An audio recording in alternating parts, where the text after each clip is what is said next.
Good morning, everyone. Let us call the meeting to order now, shall we? Sure. Firstly, let me thanks to all of you for being punctual for today's meeting, despite your busy schedule.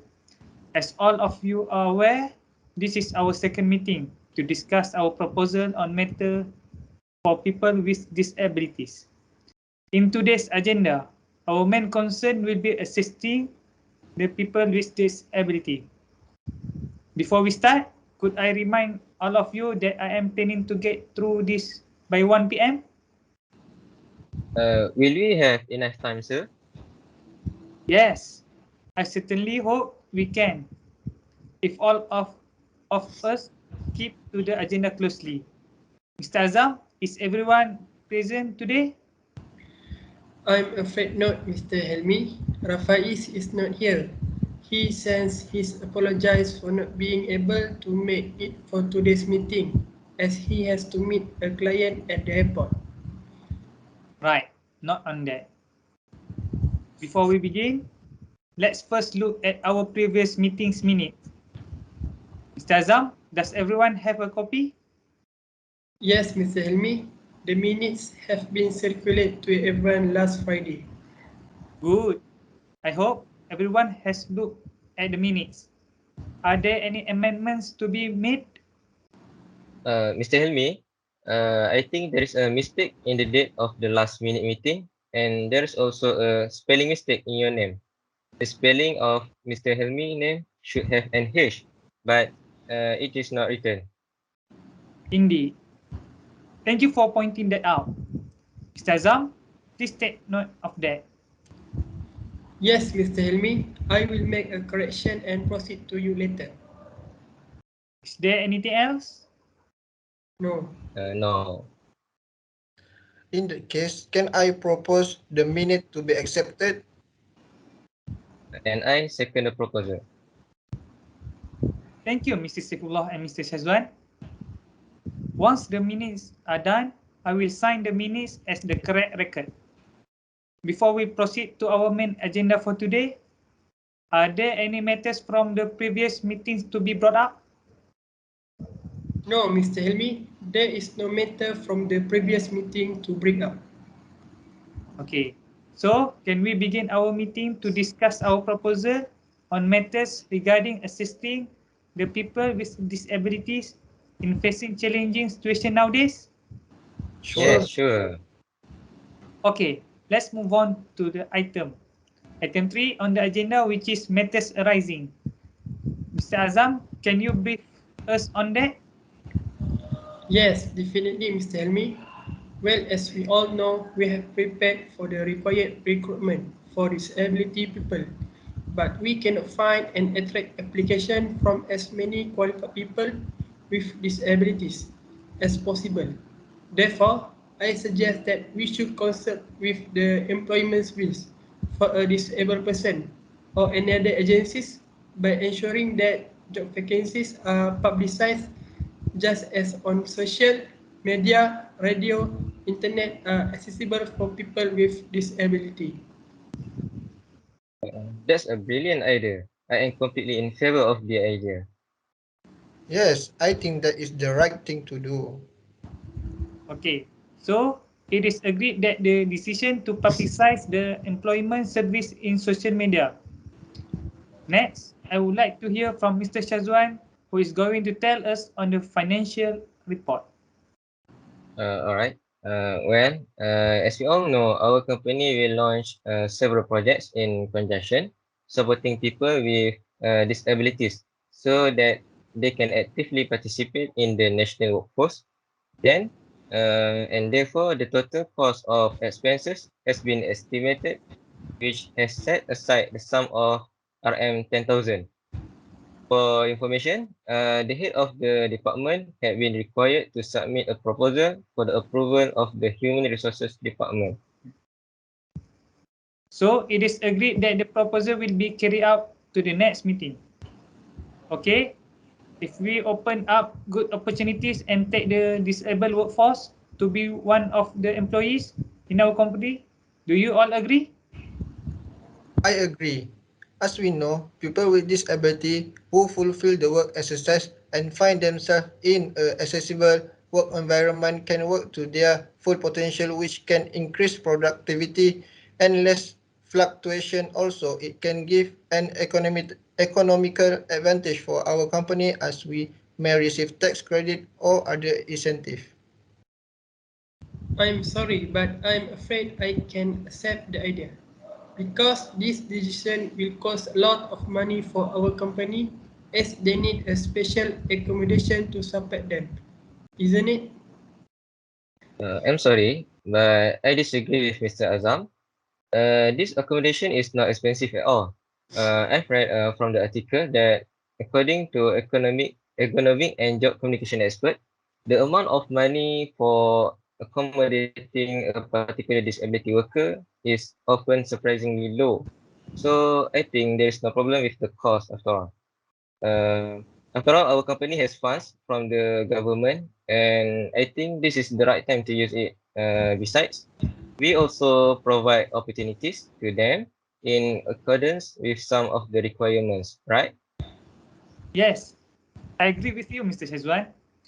So, on top of that, I have a suggestion for the job requirement.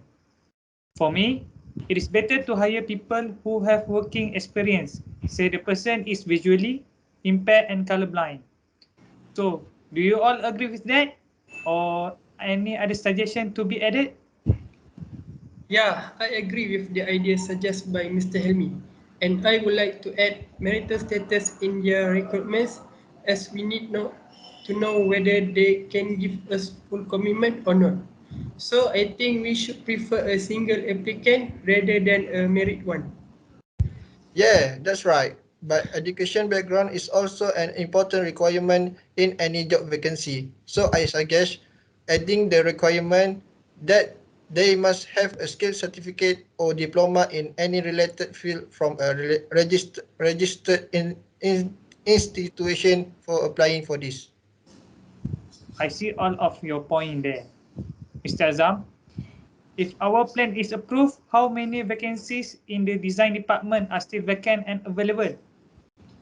For now, there are two vacancies in the design department. We will do the survey and research first. And if these two employers can undergo well, then maybe in the future you will hire more. Job description will be explained in the advertisement in detail later on. So it is agreed that we will open two vacancies for the disabled with the requirement as stated before, which is gender does not matter whether it is male or female, not visually impaired and colorblind, and next, marital status, which prefers a single applicant than married. This is because single applicant does not have many commitments than the married ones, and also highly recommended for those who have a certificate of skills. We should provide the special facility to them. Do any of you have suggestions? As you all know, now we are running our project to recruit new staff who are people with disabilities. So for this recruitment, some progress that I want to tell you that we are doing right now, provide some special facilities for disabled people. And those facilities that we are preparing, widening doorways to allow a wheelchair user to pass through. Then we give some advantage to people who are wheelchair users by transferring their workstation from upper floor to the ground floor.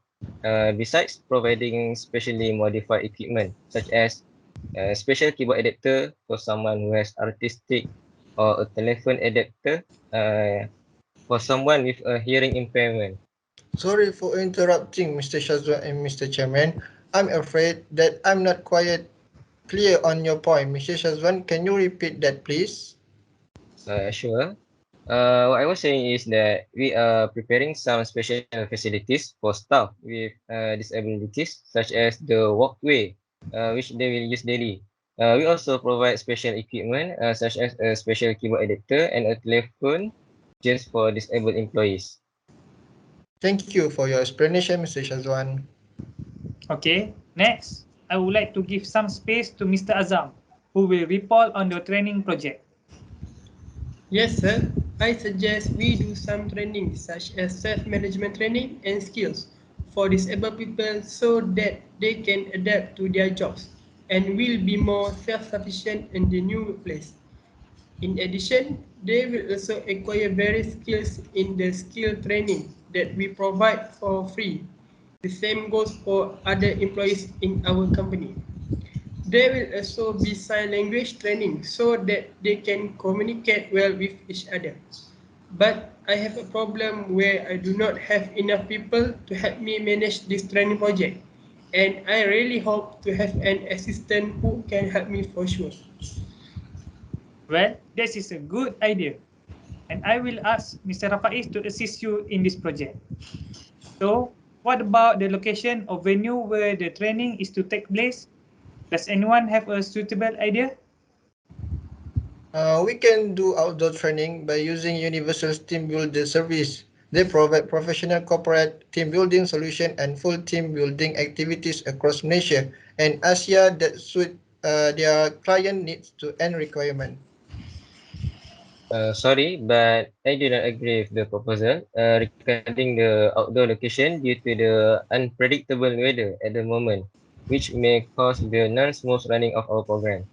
Can we change the planning on the location of the activity in a more suitable place? Maybe. Oh yeah, all right.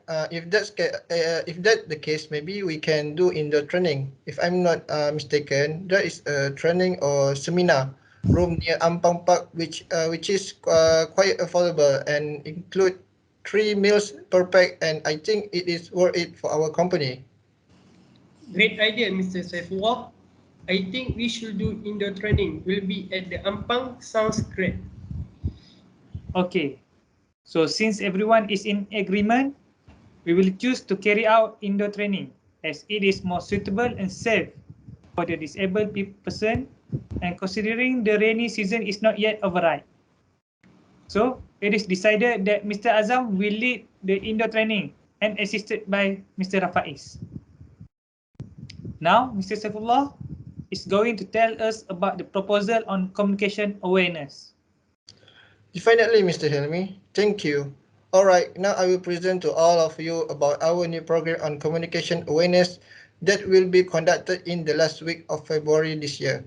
First of all, the objective of this program is to help disabled people to optimize their effectiveness in the workplace. Among the issues that we will be addressed in this program are improving their confidence level to communicate and then changing the information and creating a friendlier environment among workers. I'm fully in favor of emotions. As all agree with our agenda to take disabled people as our company workers and give support to them, so they can actively participate in the national workforce. Of course, we should also have accommodation for them. So is there any idea? In my opinion, the reasonable accommodation is by reflecting and restructuring job. For example, allowing 10 hours or 4-day work weeks over that. Worker can receive weekly medical treatment. I think this accommodation helps to maintain their health. Good idea, Mr. Azam. I think providing financial assistance for the disabled employees is also important to make them comfortable and easy to move, especially for those who have a hard time surviving in life. So this can indirectly reduce their burden in their daily life. Alright, it sounds really good for the sake of their comfort, but this matter will be taken into consideration as we need to know the total budget expenditure. So I would like to hand it over to Mr. Azam to be in charge of this case. Yeah, sure. I will take care of that and get the quotation for the accommodation as soon as possible. Has anyone else got anything to add? Yes, sir. If I may say, I want to propose that we should hold a motivational speech for disabled people to build up their life. This will make their life even better. If all of you don't mind, I want to raise an issue regarding the parking lot problem. where most of the employees did not park their vehicle properly in their respective parking space. The employees who were involved in the problem should be reminded as soon as possible. Oh, this issue should be brought up in the next meeting and will be discussed soon. Not. Sir, I sent a proposal email about the project last week. Could you kindly check and inform me if there is something that needs to be changed or made? All right, noted, Mr. Shazwan. Thank you for the information. Any others? No. No. In that case, we shall meet again next Tuesday at 11 a.m. You may be dismissed. Thank you for your contributions. Thank you, Thank Mr. you. Helmi. Yes, sir.